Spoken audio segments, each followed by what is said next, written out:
எண்ணெய் ஊற்றிக்கணும். எண்ணெய் சூடு வந்ததுக்கு பிறகு பட்டை கொஞ்சம் போட்டுக்கணும். நறுக்கி வச்ச வெங்காயம் 2 எடுத்துக்கிறேன். நல்லா வதக்கிக்கணும்.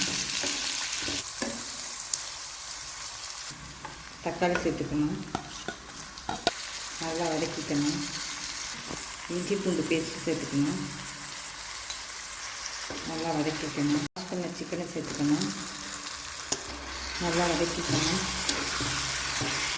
மஞ்சள் கொஞ்சம் சேர்த்துக்கணும். மிளகாத்தூள் சேர்த்துக்கணும்.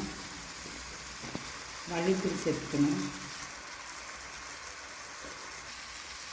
தண்ணி சேர்த்துக்கணும்.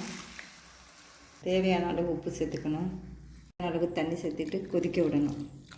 வாசனைக்காக கொஞ்சம் மட்டன் மசாலாத்தூள் கொஞ்சம் சேர்த்துக்கணும். கையானதுக்கு மல்லித்தலை போட்டு வறுக்கணும்.